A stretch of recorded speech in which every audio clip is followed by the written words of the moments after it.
Dice la palabra, Juan 8:31. Entonces Jesús decía a los judíos que habían creído en él: si vosotros permanecéis en mí, en mi palabra, verdaderamente sois mis discípulos, y conoceréis la verdad, y la verdad os hará libres. Ellos le contestaron: somos descendientes de Abraham y nunca hemos sido esclavos de nadie. ¿Cómo dices tú, seréis libres? Jesús le respondió: en verdad os digo que todo el que comete pecado es esclavo del pecado. Y el esclavo no queda en la casa para siempre, el Hijo sí permanece para siempre. Así que si el Hijo os hace libres, seréis realmente libres. Este es nuestro segundo estudio en nuestra serie que hemos empezado hace ya 2 domingos sobre el tema de la libertad cristiana. Y dijimos que para poder entender este importantísimo tema, esta importantísima doctrina, tenemos que empezar con los elementos que forman el fundamento de la misma. Y dijimos que esos 2 elementos son entender o explicar nuestra condición de esclavitud natural y la libertad que Cristo nos ha dado. En nuestro primer estudio, como recordarán, vimos en las Escrituras lo que éstas nos enseñan sobre nuestra esclavitud natural. Una esclavitud en la que el pecador está atado por 4 gruesas cadenas. Vimos en primer lugar la cadena de nuestra esclavitud al pecado. 2, la cadena de nuestra esclavitud al mundo. 3, la cadena de nuestra esclavitud al diablo. Y 4, la cadena de nuestra esclavitud a nuestro propio yo. Es cada una de estas cadenas de la que Cristo con poder nos liberta. Y como indiqué en nuestro primer estudio también, nadie podrá entender correctamente la doctrina de la libertad cristiana, ni intelectual ni prácticamente, a menos que entienda la esclavitud con la que nosotros todos nacemos. De otra manera, seremos como los judíos a quienes el Señor se dirigió en el texto que acabamos de leer, los cuales después de oír al Señor hablarles de que la verdad les haría libres y Él también les haría libres, ellos responden diciendo que ellos no necesitaban libertad alguna porque ellos no eran esclavos de nadie. Por no entender ellos ni aceptar su verdadera condición espiritual, despreciaron la palabra que podía librarles y despreciaron al libertador mismo que tenían por delante. Por ellos no entender su condición ni aceptarla. Ellos se veían libres cuando en realidad eran esclavos. Y al verse libres en vez de verse como esclavos, la verdad, no vieron su necesidad. No vieron mucho menos la necesidad de aquel que tenían por delante, el único libertador de los esclavos. Por eso el Señor les tiene que decir: el que comete pecado es esclavo del pecado.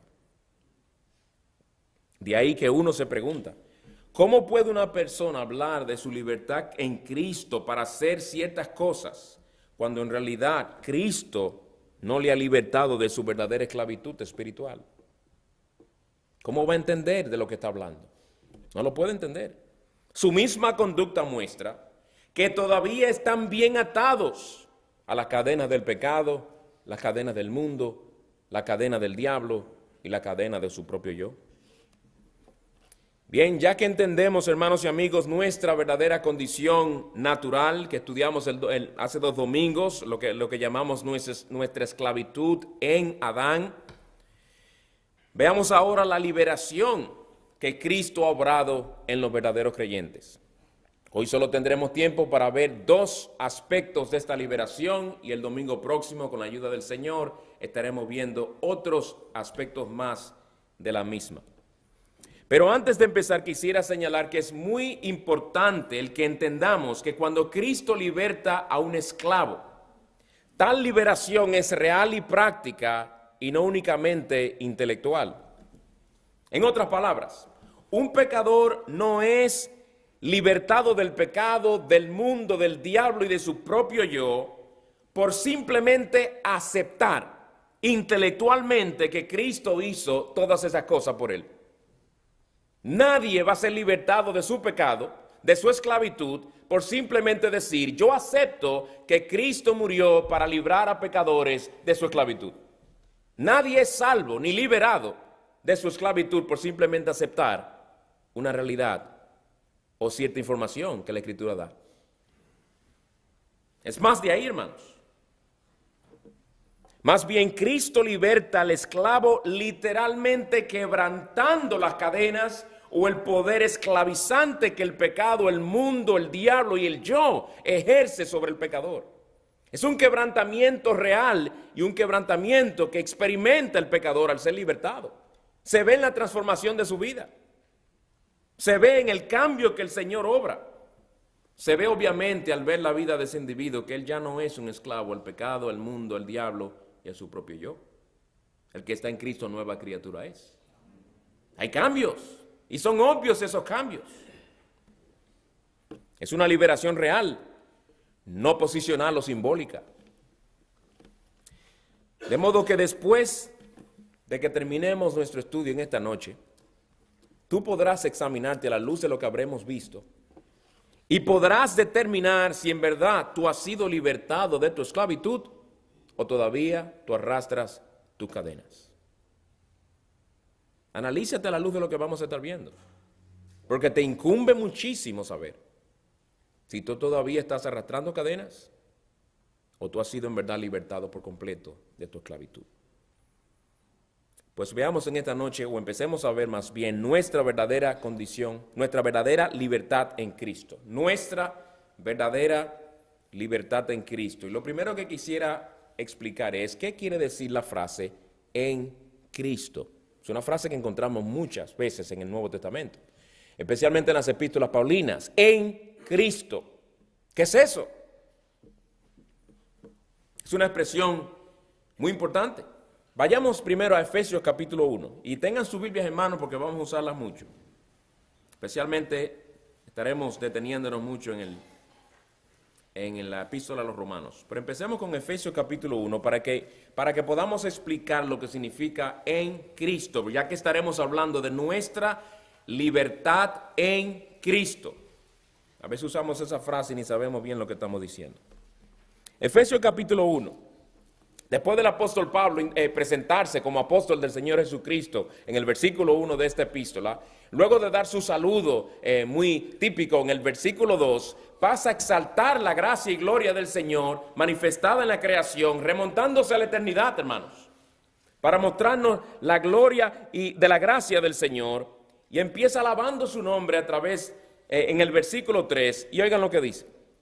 Bendito sea el Dios y Padre de nuestro Señor Jesucristo, que nos ha bendecido con toda bendición espiritual en los lugares celestiales en Cristo. Ahí está la frase que queremos explicar. Pablo nos dice aquí, hermanos, que todas las bendiciones espirituales que nosotros hemos recibido, las hemos recibido en Cristo. Y si se fijan bien, cuando en los versículos siguientes Pablo empieza a hacer mención de algunas de las gloriosas bendiciones que hemos recibido en el Señor y vuelve a hacer mención del hecho de que es en Cristo o en Él que las hemos recibido. Versículo 4. Según nos escogió en Él antes de la fundación del mundo, para que fuéramos santos y sin manchas delante de Él. En amor nos predestinó para adopción como hijos para sí mediante Jesucristo, conforme al beneplácito de su voluntad, para alabanza de la gloria de su gracia, que gratuitamente ha impartido sobre nosotros, oigan ahora, en el amado. En él tenemos redención mediante su sangre. Bajen ahora al versículo 11. En él también hemos obtenido herencia. Versículo 13. En él también vosotros, después de escuchar el mensaje de la verdad, el evangelio de vuestra salvación, y habiendo creído, fuisteis sellados en Él con el Espíritu Santo de la promesa. Ustedes ven, hermanos, la frase en Él, en Cristo, en el amado, repetidas veces. Y es porque el Señor quiere hacernos entender que todas las bendiciones espirituales que disfrutamos, las disfrutamos en Cristo, en Cristo.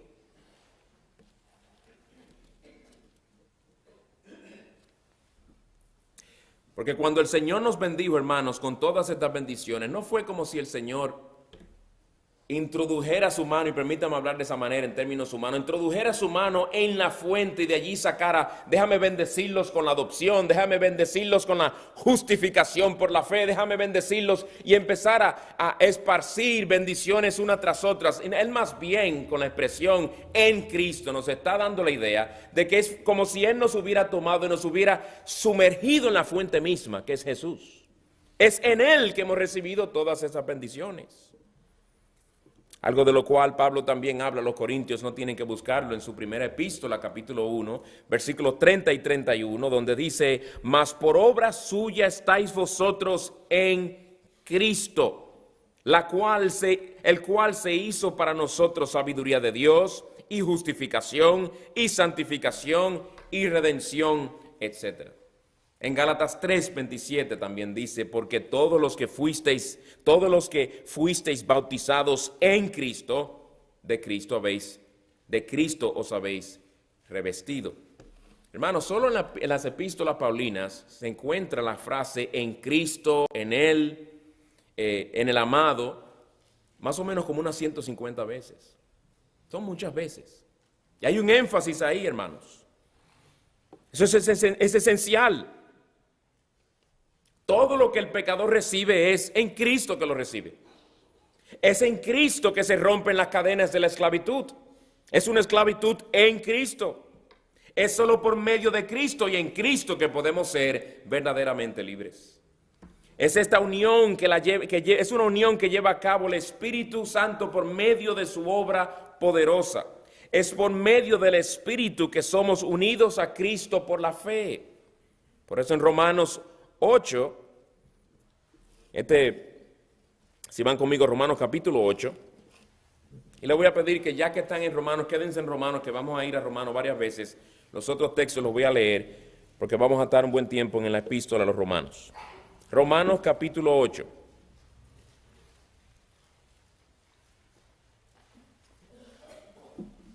Fíjense cómo en este pasaje se hace mención de que es por medio de la obra del Espíritu que nosotros estamos en Cristo. Versículo 8. Romanos 8:8. Los que están en la carne no pueden agradar a Dios. Sin embargo, vosotros no estáis en la carne, sino en el Espíritu, si en verdad el Espíritu de Dios habita en vosotros. Pero si alguno no tiene el Espíritu de Cristo, el tal no es de él. Y si Cristo está en vosotros, aunque el cuerpo esté muerto a causa del pecado, sin embargo, el Espíritu está vivo a causa de la justicia. Pues como vemos por todos estos pasajes, hermanos, es en Cristo que gozamos de nuestra verdadera libertad. Una libertad que viene como fruto de la obra del Espíritu en nosotros. Ahora entremos en detalle en lo que queremos ver en esta noche, habiendo aclarado o explicado lo que en Cristo significa y su importancia. Veremos dos cosas, como indiqué, dos aspectos de la libertad que tenemos en Cristo, y el primero es el siguiente. En Cristo hemos sido libertados del poder condenador de la ley de Dios. En Cristo hemos sido libertados del poder condenador de la ley de Dios. Si alguien, mi hermano, te preguntara, ¿y de qué fue que Cristo te libertó? Porque tú dices que tú eres libre en Cristo. Cuando las personas hablan de ser libre en Cristo, inmediatamente empiezan a dar una lista y presentar un catálogo de todas las cosas que ellos dicen pueden hacer. Ese no es el énfasis. Cuando te preguntan de qué tú eres libre, empieza con esto: Él me libertó del poder condenador que la ley tenía sobre mí. Yo he sido libertado de toda condenación. ¿No es eso más importante de que si yo puedo beber esto o beber lo otro? Es mucho más importante. Cómo la gente se pierde en detallitos y reduce la gloria de la libertad cristiana por estar concentrándose en cosas que en comparación con esto tan glorioso son insignificantes. En esto no se concentran, ¿verdad? Hermanos y amigos, todo ser humano nace bajo la ley de Dios. Todo ser humano. Es decir, nace bajo la obligación de obedecer, oigan cómo, perfectamente la ley de Dios. Y tú quizás me preguntes, ¿y cómo puede Dios exigir obediencia perfecta a su ley por parte de personas que Él sabe son pecadores, son imperfectos y jamás podrán brindarle una obediencia perfecta? Y yo te diría una pregunta muy interesante. Y mi respuesta a eso es que Dios no cambia ni rebaja las exigencias perfectas de su ley porque nosotros somos pecadores.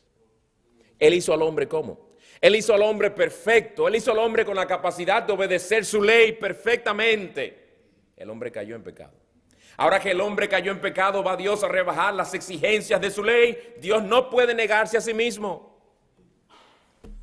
¿Cambiaría las exigencias de la ley de tránsito un policía? Razonando de la siguiente manera. ¿Cómo voy yo a meter preso a ese hombre que anda conduciendo borracho cuando él no tiene la capacidad intelectual para darse cuenta de que anda a alta velocidad porque el alcohol en su cerebro le impide razonar en su juicio cabal? Ellos no rebajan las exigencias de la ley porque el individuo anda borracho, ¿verdad que no? Cuanto menos Dios, que es perfecto. Tú y yo nacemos bajo la ley de Dios, bajo la obligación de obedecer perfectamente esa ley. Y esta misma ley de Dios, además de exigir perfecta obediencia, lo cual ya entendamos, tú y yo no podemos rendir esa obediencia, lo cual nos hace a nosotros lo que somos, ¿verdad? Pecadores, lo cual nos hace nos pone en la situación que estamos bajo la condenación de la ira de la ley de Dios por nuestra imperfección. Esta misma ley que exige perfecta obediencia impone condenación sobre todo aquel que no la guarde a perfección. Oye lo que dice en Gálatas 3:10. Todos los que son de las obras de la ley están bajo maldición, porque escrito está: maldito todo el que no permanece en todas las cosas escritas en el libro de la ley para hacerlas. Estamos bajo condenación. Desde que nacemos estamos bajo la condenación de la ley.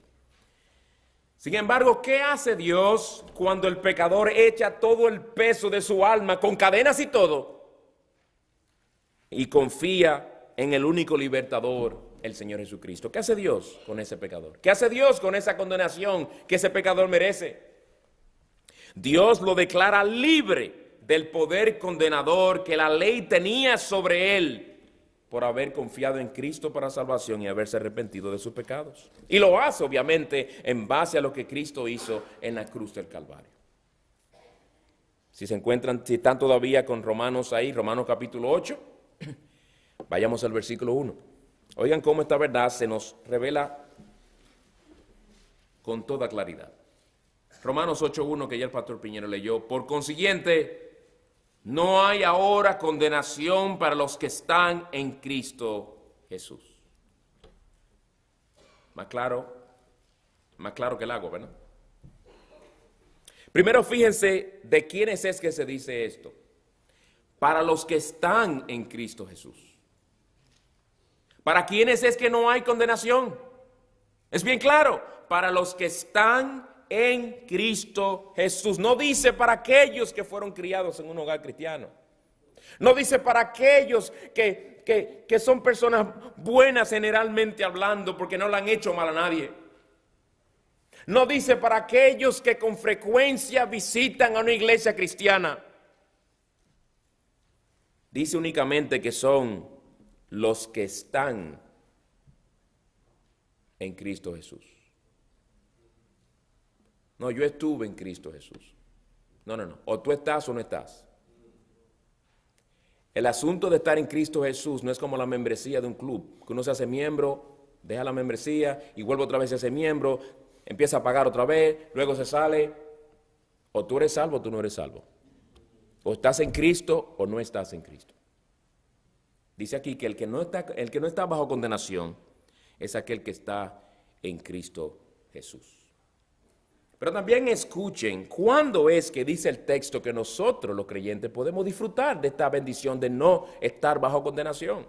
Oigan, no hay ahora condenación. Oigan qué bendición, hermano. Ahora tú estás mal económicamente, lo más probable. Ahora tú tienes un problema de salud. Pero hay otra cosa que ahora también tú disfrutas, que es mucho más gloriosa que todas esas cosas. Ahora no hay condenación para ti. Piensa en eso y medita en eso, hermano. En este mismo instante no hay para ti condenación. No en el futuro, sino ahora no hay condenación para los que están en Cristo. Aquellos que han sido unidos a Él por la obra del Espíritu Santo gozan de esta libertad del poder condenador de la ley. Es ahora. Es como si el Señor nos dijera, hermanos, que en lo que respecta a nosotros por estar en Cristo, es como si el juicio de Dios ya hubiera pasado y nos hubiera declarado perfectos, justos delante de Dios, y en ese juicio no hubo condenación para nosotros. Tan seguro es que no seremos condenados que se nos dice que ahora mismo nosotros disfrutamos de esa gloriosa bendición, de que no hay condenación para nosotros. Y uno se pregunta, ¿cómo puede ser que no haya condenación para impíos, rebeldes y culpables como nosotros? El Señor nos explica, versículo 2. Porque la ley del Espíritu de vida en Cristo Jesús te ha libertado de la ley del pecado y de la muerte. Y sigue diciendo en el versículo 3, pues lo que la ley no pudo hacer, porque hermanos, la ley no podía obedecer a Dios por ti. La ley jamás podía pagarle a Dios lo que tu desobediencia merecía. Pues lo que la ley no pudo hacer, ya que era débil por causa de la carne, Dios lo hizo. ¿Cómo? Enviando a su propio Hijo en semejanza de carne de pecado, y como ofrenda por el pecado, oigan qué hizo, condenó al pecado en la carne. ¿En la carne de quién? En la carne o naturaleza humana real de nuestro Señor Jesucristo. Condenó al pecado sobre Cristo. Condenó tu pecado en Cristo. Tú has sido libertado del poder condenador de la ley porque estás en Cristo. Él ya pagó esa condenación. Él recibió la condenación que tus pecados merecen. El Señor cargó sobre sí todo el peso de la condenación que te tocaba a ti, mi hermano, y que me tocaba a mí. Para que todo aquel que en Él crea no solo sea perdonado, sino sea libertado también de eterna condenación. De modo que no habrá nada en el día del juicio que nos condenará. ¿Sabe lo que es? Que no habrá nada en el día del juicio que nos condenará. Entiéndelo bien, hermano, todos tus pecados fueron ya condenados en Cristo. Juan 5:24, muy bien dijo el Señor, en verdad os digo, el que oye mi palabra y crea al que me envió, oye amigo incrédulo, el que oye mi palabra y crea al que me envió, tiene vida eterna y no viene a condenación, sino que ha pasado de muerte a vida. Es el que entiende y goza de esta gloriosa bendición de ser libertado de eterna condenación, que puede entender correctamente la libertad cristiana. Y no hará un mal uso de ella. Sí, porque el que sabe que Jesucristo fue condenado por sus pecados, ama tanto al Señor y le está tan agradecido que lejos de entregarse al libertinaje, más bien usa su libertad para agradar a Cristo en todo aspecto de su vida. Demasiado agradecido está el Señor, como cantábamos en el himno 249. Oh Cristo te amo, ¿verdad? Que mío eres sed. Ya todo pecado por ti dejaré. Esa es una de las manifestaciones de nuestro amor a Cristo. ¿Cómo tratamos con nuestro pecado? Porque el que ama a Cristo, ama a Cristo más que sus pecados. Y ha sido libertado de esa esclavitud. Pero primero hemos visto que ha sido libertado del poder condenador de la ley. Veamos en segundo lugar el otro aspecto. En Cristo hemos sido libertados del poder esclavizante del pecado. En Cristo hemos sido libertados del poder esclavizante del pecado. Y este aspecto es un poco más, es más práctico. En el sentido de que esta liberación de la esclavitud al pecado es algo que debe exhibirse en nuestra manera de vivir. Es algo que se ve en la manera nuestra de vivir. Porque una persona podrá decir, para mí no hay condenación porque yo estoy en Cristo Jesús. Usted se leyó la otra parte del versículo 1.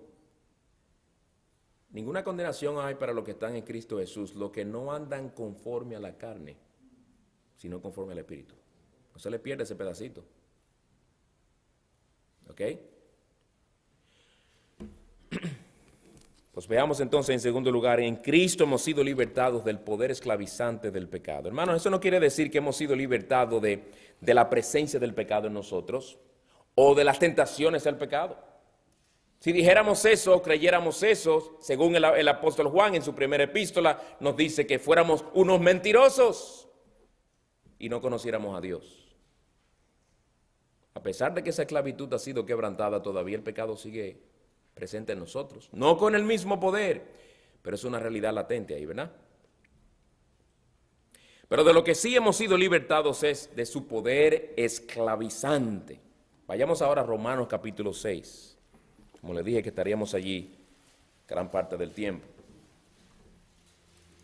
Romanos capítulo 6, donde se nos da mucho más claridad sobre esta gloriosa realidad de que hemos sido libertados del poder esclavizante del pecado. Y permítame citar al pastor Martin hablando sobre este tema, haciendo un contraste entre Romanos 6, donde se nos habla de que fuimos libertados de la esclavitud del pecado, y Romanos capítulo 14, donde se nos dan principios para el uso de la libertad cristiana.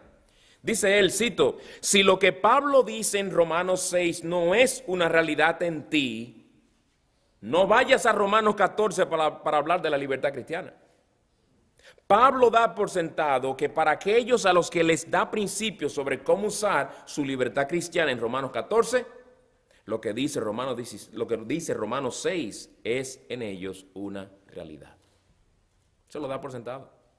Ya les habló en Romanos 6, ¿verdad? Cuando llega a Romanos 14 ya le ha aclarado de que aquellos que tienen esa libertad de Romanos 14 y tienen derecho a aplicar esos principios y hablar de libertad, en ese sentido han sido libertados no solamente de la condenación del pecado, sino también de la esclavitud al pecado. Bien, hermanos, después de Pablo hablarnos de la justificación por la fe en el capítulo 5 de Romanos y hablarnos de algunas de las consecuencias que se desprenden de esa justificación, y él dice al final del capítulo 5, donde el pecado abundó, sobreabundó la gracia, ¿verdad?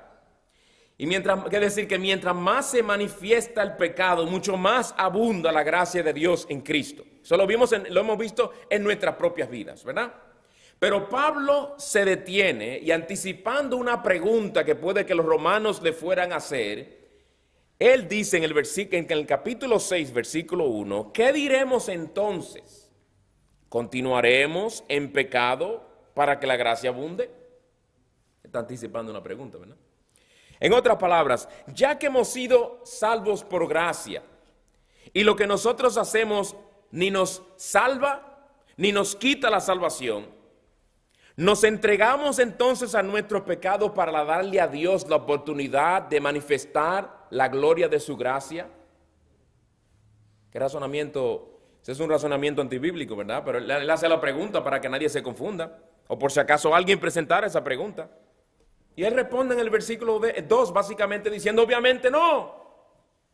Versículo 2 dice él, de ningún modo, que ni se nos ocurra tal cosa.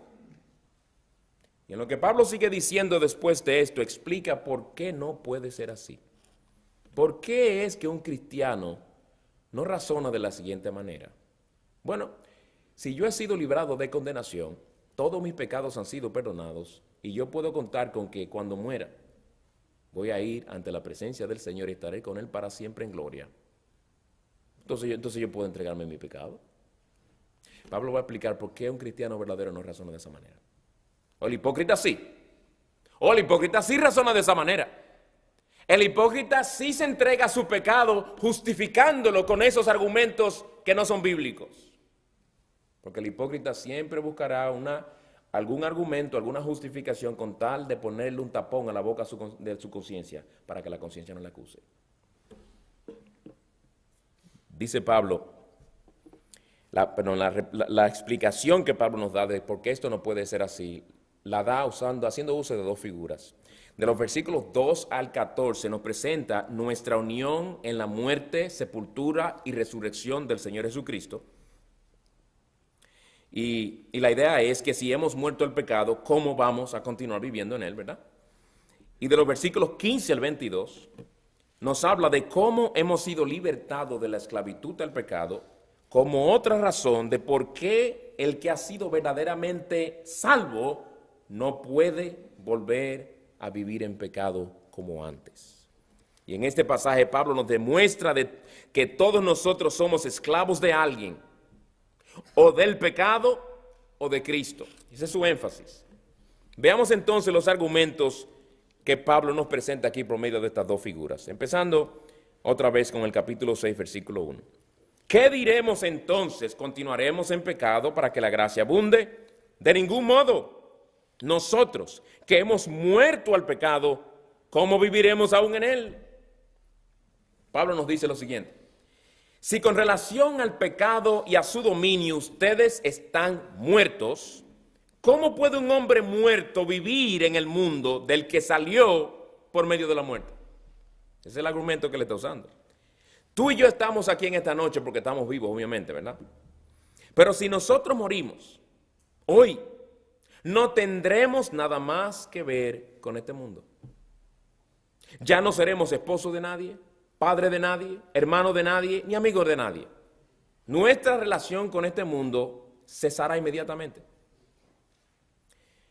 Y Pablo dice que si nosotros hemos muerto al pecado, enfaticen eso, muerto, si hemos muerto al pecado, pregunta, ¿cómo podremos nosotros vivir en este mundo pecaminoso en el que vivíamos antes de nuestra muerte al mismo? ¿Cómo podremos nosotros seguir viviendo en el pecado del cual ya hemos sido libertados? Sigue él diciendo en los versículos 3 en adelante. ¿O no sabéis que todos los que hemos sido bautizados en Cristo Jesús, hemos sido bautizados en su muerte? Por tanto, hemos sido sepultados con él por medio del bautismo para muerte, a fin de que como Cristo resucitó de entre los muertos por la gloria del Padre, así también nosotros andemos en novedad de vida.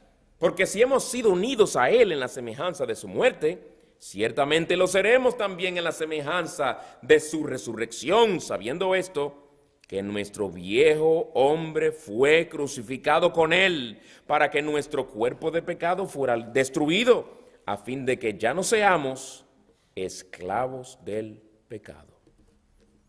Explico ahora lo que le está diciendo aquí. Pablo nos dice que así como Cristo fue crucificado, sepultado y resucitado, por nosotros estar unidos a él, su muerte por el pecado vino a ser nuestra muerte al pecado.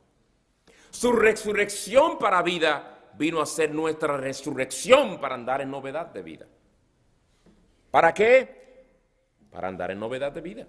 Para vivir una vida que ya no se caracteriza por ser esclavos del pecado como antes. Y esa es la luz de esta realidad que Pablo dice en el versículo 12. Por tanto, no reine el pecado en vuestro cuerpo mortal, para que no obedezcáis sus lujurias. ¿Qué es una lujuria? Por si acaso alguien piensa que es algo de lujo y que no se nos permite tener lujos, que está prohibido en la Biblia. Lujurias son apetitos desordenados de deleites carnales, señores. Lujuria y lujo son dos cosas totalmente diferentes. No son lo mismo, aunque se parecen las palabras. No reine el pecado en vuestro cuerpo mortal para que no obedezcáis sus deseos carnales. Ni presentéis los miembros de vuestro cuerpo al pecado como instrumentos de iniquidad, sino presentaos vosotros mismos a Dios como vivos de entre los muertos y vuestros miembros a Dios como instrumentos de justicia, porque el pecado no tendrá dominio sobre vosotros, pues no estáis bajo la ley, sino bajo la gracia. Hermanos, es la gracia poderosa de Dios que nos capacita para poder mirar al pecado a los ojos y decirle con todo fervor y con toda convicción: pecado, ya tú no eres mi amo. Todas mis facultades, las que antes yo te entregaba a ti gustosamente, ahora le pertenecen a Cristo. Él me compró con su sangre y por darle unos segundos de placer a mi carne, yo no lo voy a deshonrar a él. Pecado, ya tú has sido destronado en mi vida. Así como era de real el dominio que el pecado tenía sobre ti, igualmente real es el quebrantamiento de ese dominio por obra del Señor en tu corazón. Y esto es lo que Pablo pasa a ampliar a partir del versículo 15, cuando dice, ¿entonces qué? ¿Pecaremos porque no estamos bajo la ley, sino bajo la gracia? De ningún modo. ¿No sabéis que cuando os presentáis a alguno como esclavo para obedecerle, sois esclavos de aquel a quien obedecéis, ya sea del pecado para muerte o de la obediencia para justicia? Es fácil, hermano, darse cuenta quién es esclavo de quién. Especialmente en esa época, cuando habían esclavos, eso era obvio saber, cuando usted entraba a una casa, quién era el esclavo. Porque desde que uno se oía dando órdenes y había otro que inmediatamente, muchas veces cabizbajo y en señal de respeto, iba y hacía lo que se le mandaba, no había que darle a uno una cátedra para no entender que ese era el esclavo. Eso era obvio.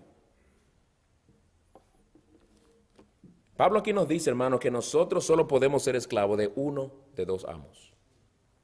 Uno de dos. O del pecado o de la justicia. De modo que todo el que se encuentre en este edificio hoy es esclavo de uno de todos. Igual que del mundo entero. De uno de estos dos somos esclavos. Desde que te levantaste de la cama esta misma mañana, domingo 27 de octubre de 2013, tú empezaste tu día dándole honor, respeto y obediencia a tu amo. Es más, aquí mismo sentado, mientras escuchas la palabra de Dios, estás sirviendo a tu amo. Cuando llegues a tu casa, también lo vas a ir a obedecer. De igual manera mañana, cuando te levantes y te entregues ya sea a tus estudios o a tu trabajo o a tus quehaceres, sea cual sea, se verá mañana en tu manera de vivir quién es tu amo. Vas a servir a tu amo cuando enciendas tu computadora y entres al internet, ahí se verá quién es tu amo. Cuando te sientes ante la televisión, si es que lo haces, o a escuchar tu música, ahí se verá quién tu amo es. Donde escoges poner tus ojos y lo que piensas cuando miras lo que miras, determina y te dice claramente como patrón de vida a quién es que tú sirves, de quién tú eres esclavo. Se verá también cuando cierres la puerta de tu dormitorio esta noche. Lo que sucede allí en secreto te indica a tu misma conciencia quién es tu Señor y de quién tú eres esclavo. O de los placeres de la carne o de Cristo. Y cuando empieza esa batalla entre el espíritu y la carne, ¿quién es que generalmente la gana? Eso te dice de quién tú eres esclavo. ¿Vas a servir a tu amo cuando tengas que escoger qué ropa ponerte? ¿Vas a servir a tu amo y se va a ver quién es tu amo cuando tu papá y tu mamá te digan que no o te manden a hacer algo? Ahí se ve claramente quién es tu amo. Tus comentarios entre dientes o tus pensamientos cuando te mandan a hacer algo, se te impone la autoridad sobre ti. Tus pensamientos mismos revelarán quién es Señor de tu vida.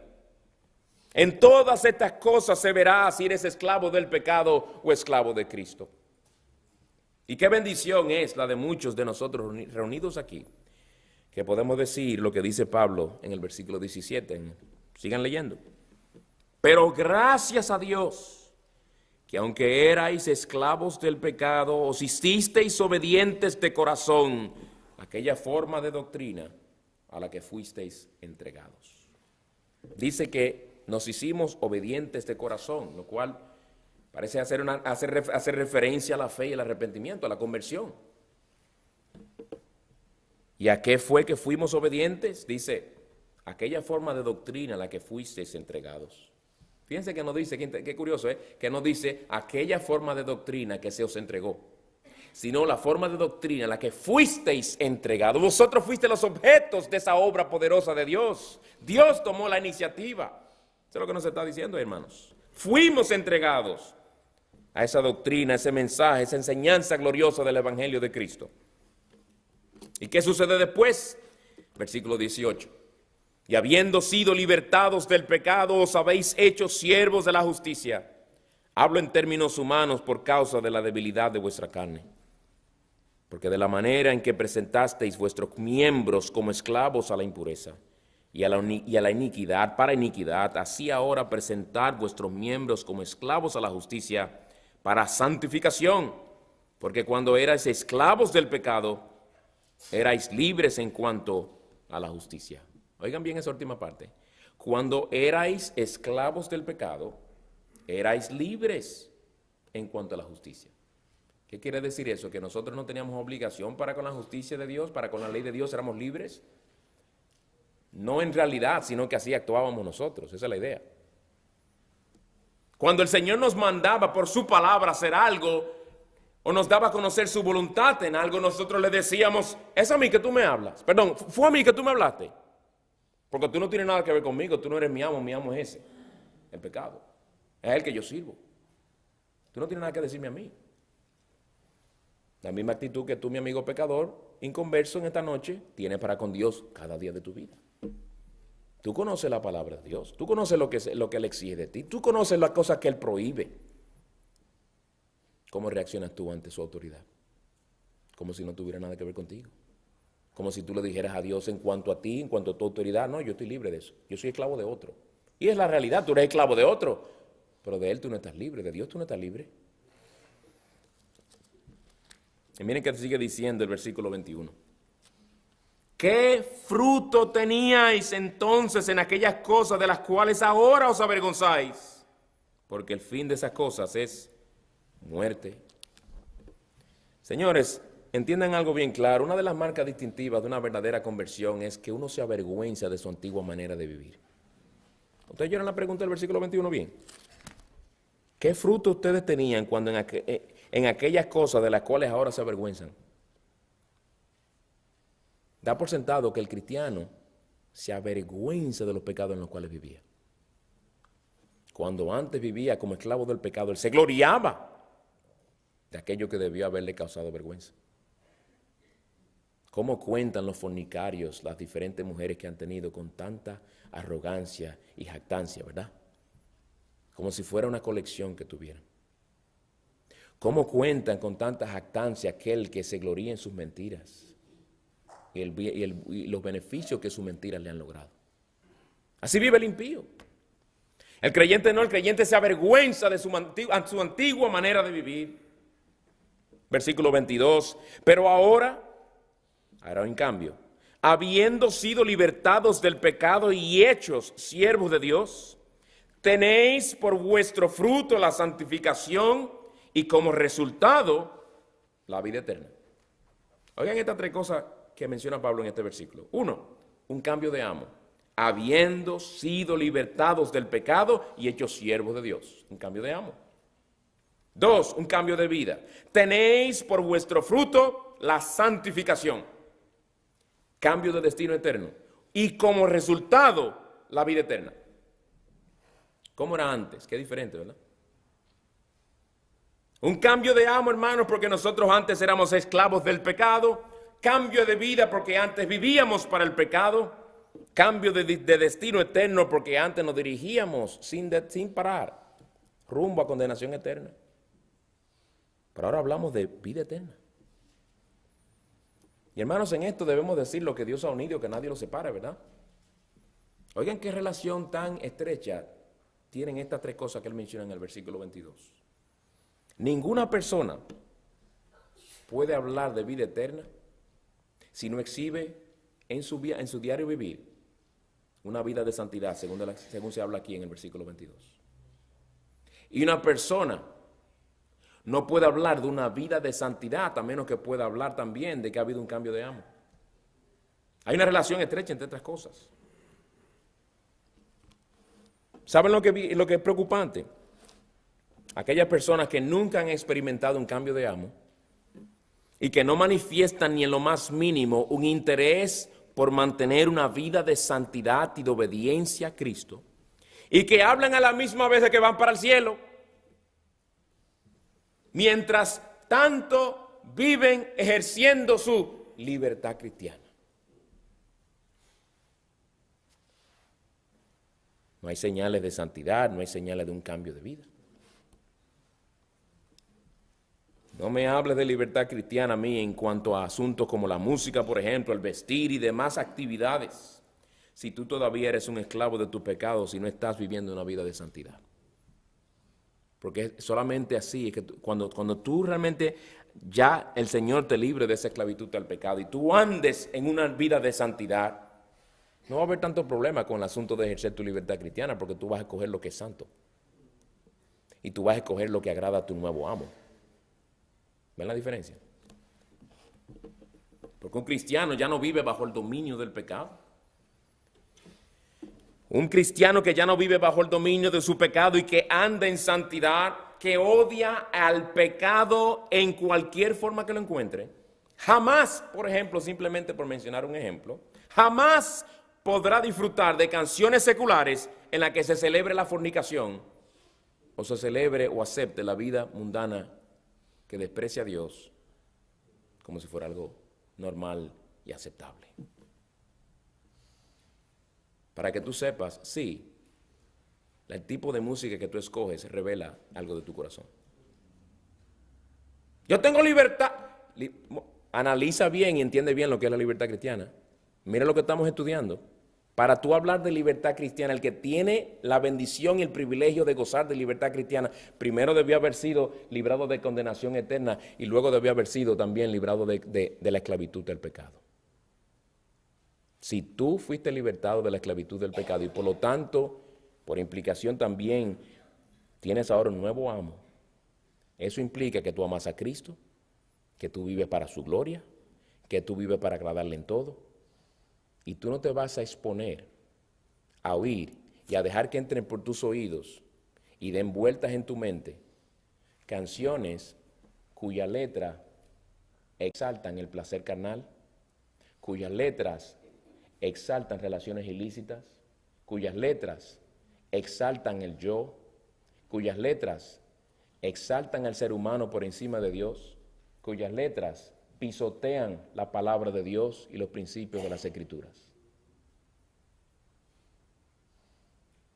En eso se va a ver. Entonces usted me está prohibiendo a mí que yo he prohibido algo, señores. Díganle, yo he prohibido algo. Yo no he prohibido nada. Lo que te estoy diciendo es cómo un cristiano actúa. Y aun a la hora de escoger esas cosas, procurará agradar a su amo. Es un asunto de lealtad a nuestro amo. Ahora, si a uno no le importa y uno dice, venga lo que venga, yo lo oigo. Si el ritmo me gusta, yo lo cojo. Piensa a ver. Piensa a ver si eso no más bien indica cuál es el amo tuyo. En cosas tan simples como esas, ¿verdad? Los cristianos saludables generalmente no preguntan, oigan esto, los cristianos saludables generalmente no preguntan, ¿y qué de malo tiene? Más bien preguntan, ¿qué de bueno tiene? ¿Verdad? ¿Qué bien le traerá esta actividad a mi alma? Esta actividad en la cual yo quiero entregarme, ¿puedo yo con limpia conciencia pedirle a Cristo que me bendiga en ella?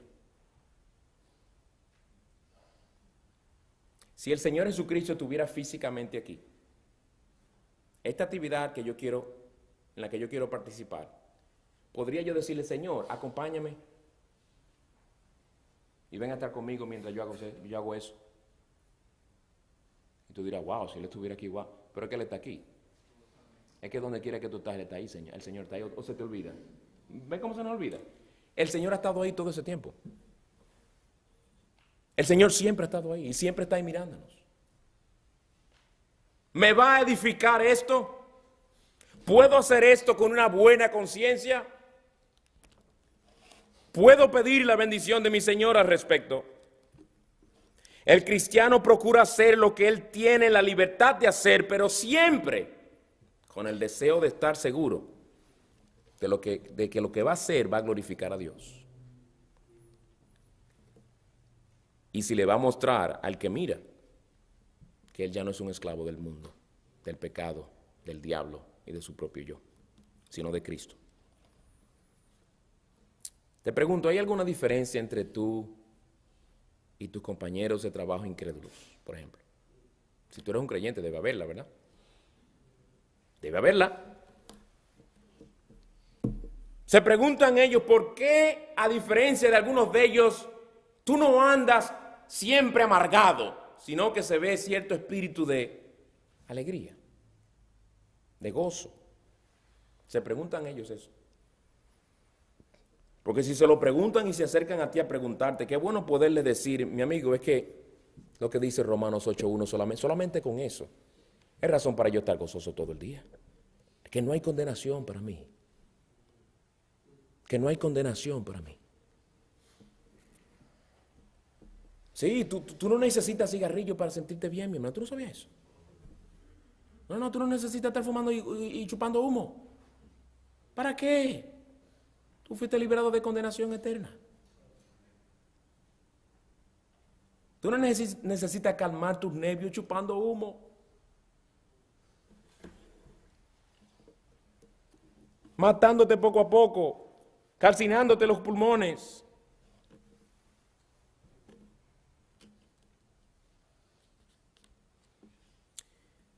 Pues bien, hemos visto dos aspectos de nuestra libertad cristiana, de nuestra libertad en Cristo.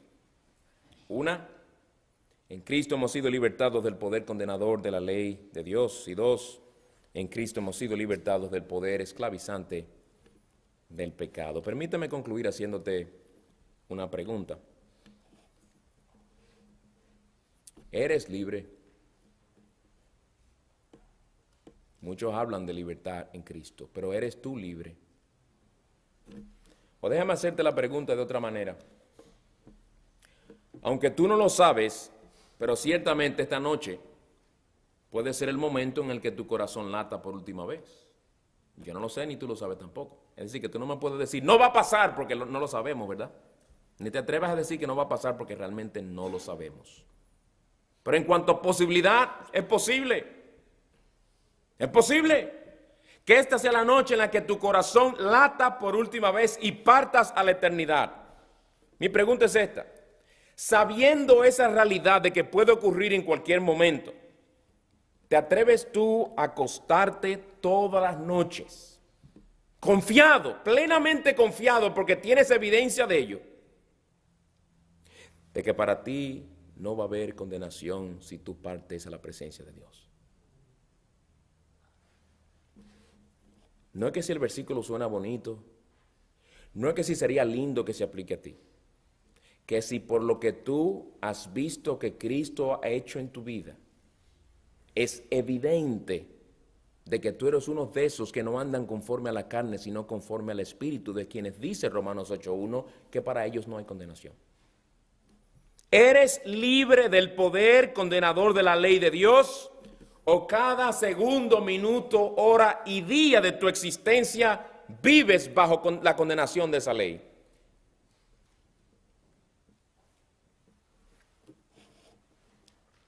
¿Qué te dice esa aliada de Dios que Él ha puesto en cada uno de nosotros llamado conciencia? ¿Qué te dice ella en lo secreto? ¿Qué ve Dios allí cuando nadie te ve? Yo no estoy diciendo que tú peques en un momento, porque el cristiano peca. ¿Cuál es el patrón de tu vida? Y aun cuando pecas, ¿cómo tratas con tu pecado? ¿Eres libre del pecado? ¿Es el pecado tu amo? ¿Quién es tu Señor hoy? ¿Quién es tu Dios? ¿En qué te la has pasado pensando esta noche mientras te he estado hablando de la palabra?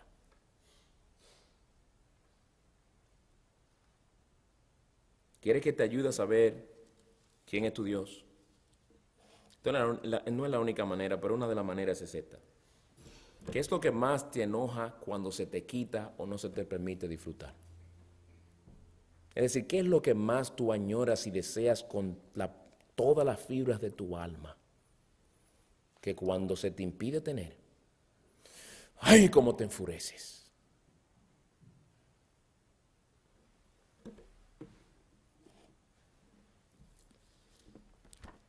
Si tu amo es tu pecado, te pregunto, ¿y cuánto te paga él? Porque él paga. Sí, él paga. ¿Cuánto te paga? Te paga bien. Si tú estás en tu pecado, tú me tendrás que decir, no me lo dirás verbalmente, pero me dirás, claro que me paga. Oye, esos placeres que me da. Oye, toda esa fama y ese reconocimiento que yo recibo y esa aceptación entre mis amigos y esas diversiones y esos fines de semana que nos damos la vida. Ustedes no saben lo que es vida, señores, de lo que se están perdiendo.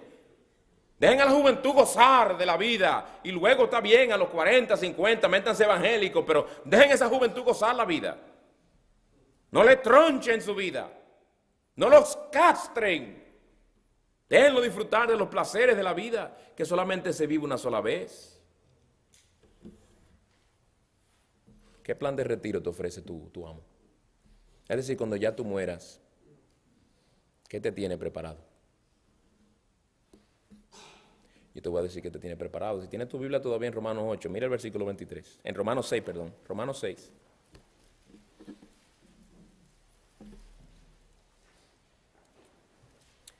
El pecado te ha estado pagando, te ha estado dando un adelanto. Placeres, diversiones, muchas otras cosas que en tu pecado disfrutas. Cosas temporales de esta vida que tú has convertido con Dios y demás cosas que te distraen y te llevan a no tener por delante la importancia del Señor Jesucristo y lo tienes en poco por querer disfrutar todas esas cosas. El pecado te da tus adelantos, pero Él te tiene un pago, el pago final. Versículo 23, porque la paga del pecado es muerte. Mira lo que tu amo te tiene preparado. Y esa muerte ahí se refiere a la muerte eterna, a la condenación. Porque la paga del pecado es muerte. Pero la dádiva, fíjense que no dice paga, porque Dios no le paga a nadie la salvación. La salvación no se gana. La dádiva, el regalo por gracia. La dádiva de Dios es vida eterna en Cristo Jesús, Señor nuestro. He ahí, paga del pecado que es muerte eterna, dádiva, regalo por gracia de Dios en Cristo Jesús, vida eterna. ¿Cuál tú prefieres? Yo no lo puedo decidir por ti. Nadie aquí puede hacerlo por ti. ¿Qué tú vas a hacer? Es una realidad, mi amigo inconverso, que tú sirves a un amo que es un engañador. Que sí paga fielmente, pero paga un pago eterno que llevará a muchos y ya tiene a muchos deseando jamás haber nacido.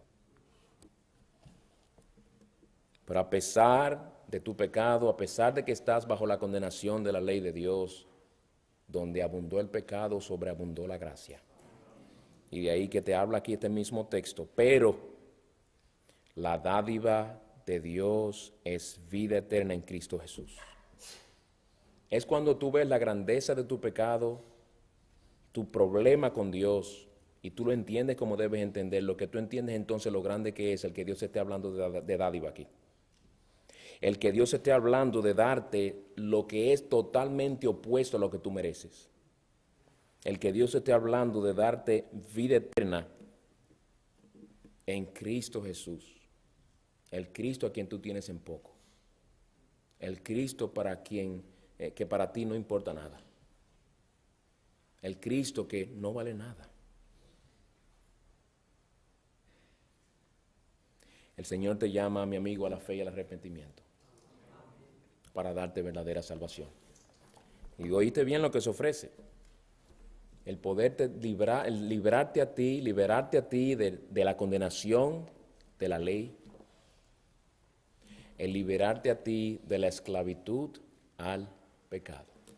Recuerda, como dijimos la otra vez, es una esclavitud que el pecador no siente. Son unas cadenas que muy gustosamente el pecador arrastra. Pero créele al Señor. Créele al Señor que Él es un Dios veraz, no mentiroso como Satanás. Recuerda que Satanás fue el que le dijo a nuestros primeros padres, no, no morirán. Y aquí las consecuencias todavía las vemos. Clama a Cristo y pide misericordia. Él es el camino, la verdad y la vida. Vamos a orar.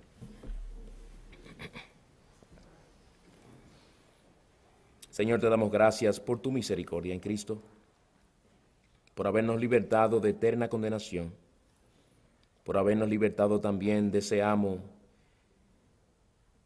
el pecado, que lo único que nos iba a pagar después de engañarnos con sus placeres era la muerte eterna. Pero hoy podemos hablar muchos de nosotros aquí de que por gracia, hemos recibido esa dádiva por la fe, la dádiva de la vida eterna en Cristo Jesús, Señor nuestro. Gracias por nuestro Salvador, pero te rogamos que abras los ojos de aquellos que todavía están encadenados a su pecado y que tú rompas esas cadenas por el poder de tu Espíritu. Te pedimos esto en el nombre glorioso de Cristo y para su gloria. Amén.